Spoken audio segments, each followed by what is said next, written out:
first mistake that I see people making is when you're clearing an area but you're trying to stay quiet, so you peek while walking, which makes you an easy target to hit. What you should be doing instead is doing small movements left to right which don't actually make any noise. This means when you're clearing an angle and wanting to still stay quiet, you can do this while being much more harder to hit. When you're doing this, you want to be using a technique called slicing the angle. This is where you repeatedly go back and forth, clearing one angle at a time, and this is the safest but slowest way of clearing an area. You want to be using this when trying to claim space where the enemy has control. Most people in the Valorant community say that crouching is bad and you should never do it. However, with so many people having good crosshair placement, now crouching can actually throw your opponents off if used in the correct situation. As long as you're not crouch spraying at medium or long ranges, and you're strafing and bursting instead, then you should be good to use crouch. I like to use crouch when I want to hold a tight off angle, and in short range situations where I like to strafe and then crouch immediately after. The thing is with crouch spraying, if you miss the first couple of shots,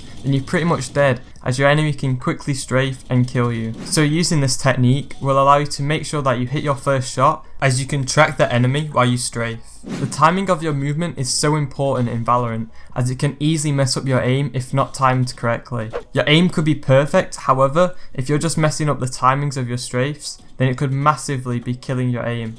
I'd suggest while warming up, you need to be practicing your movement as well as your aim. If you haven't already, I will turn on the shooting error graph and go into deathmatch to see if you have this problem.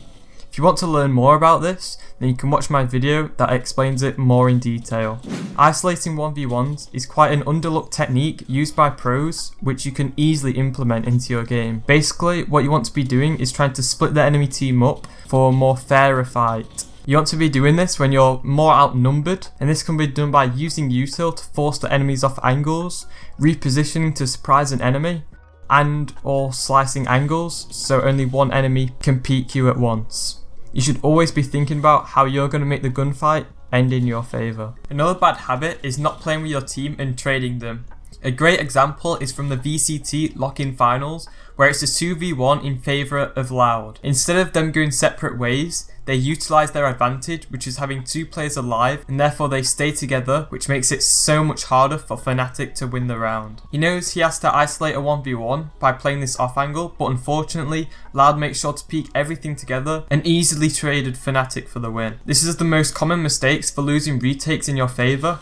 However, this can be used for many other different situations other than just retakes. Okay, so I just want to show you more of an in-game example on how you can play around your teammates to win rounds. So as you can see from this clip, I managed to trade my raise, and then as soon as I see breach peek, I get into cover and wait for my other teammate to peek, and then we can easily sandwich breach.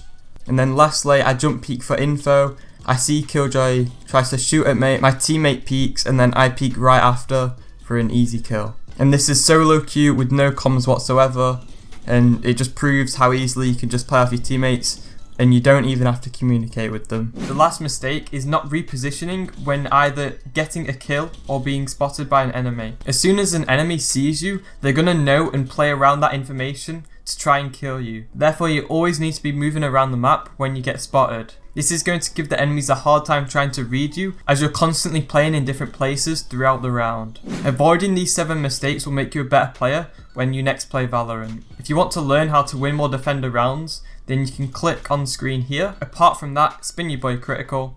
Peace.